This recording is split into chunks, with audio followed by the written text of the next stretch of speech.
Hello friends, तुम्हा सर्वांचं या आपल्या food factory by Sheetal channel मध्ये खूप खूप स्वागत आहे। तर आज मी अद्रक सुकल्यानंतर जे सुंठ तयार होते त्याचा औषधी उपयोग सांगणार आहे। तुम्ही पाहू शकता हे अशा प्रकारे दिसते, म्हणजे अद्रक आपलं पूर्णपणे सुकलं किंवा वाळलं की सुंठ तयार होतो।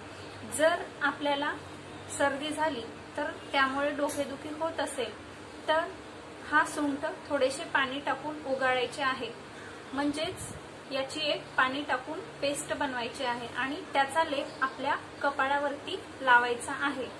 यामुळे डोकेदुखी कमी होईल। याचा लेप तुम्ही 2-3 तास ठेवू शकता आणि त्यानंतर धुवून टाकू शकता। हा झाला पहिला प्रयोग। आता याचा दुसरा उपयोग आहे, जर तुम्हाला मंदाग्नी असेल म्हणजेच खाल्लेलं व्यवस्थित पचत नसेल तर तुम्ही याचा सुंठाचा उपयोग करू शकता।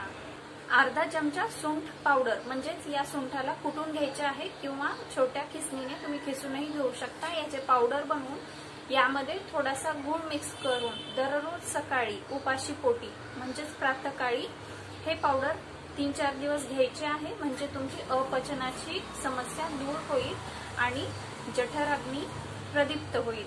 आता तिसरा प्रयोग आहे, जर कुणाला वात असेल आणि सर्दीची समस्या असेल तर तुम्ही याच्या गोळ्या बनवून ठेवू शकता आणि रोज 1 किंवा 2 गोळ्या घेऊ शकता। यासाठी मी ग्रेटरच्या साहाय्याने सुंठ खिसून घेतलेले आहे। याची छान पावडर झालेली आहे। इथे मी 1 चमचा गूळ आणि 1 चमचा सुंठ पावडर घेतलेली आहे। मोजून सम प्रमाणात घ्यायचे आहे आणि आता यावरती आपण थोडेसे तूप टाकणार आहोत।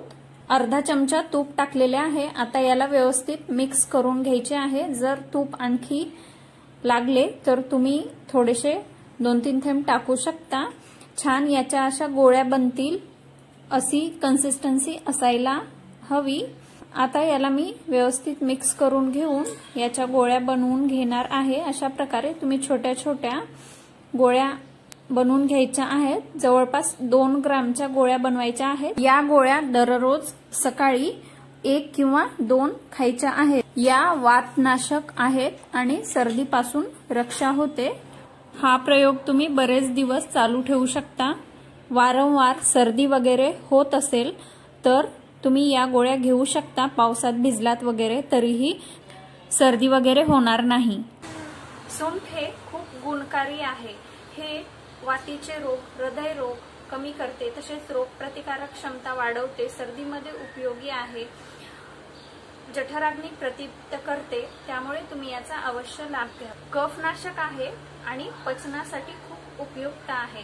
ग्रीष्म आणि शरद ऋतूमध्ये सुंठाचा उपयोग करू नये आणि तुम्हाला ॲलर्जी वगैरे असेल अद्रक सुंठाची तर तुम्ही वापरू नका।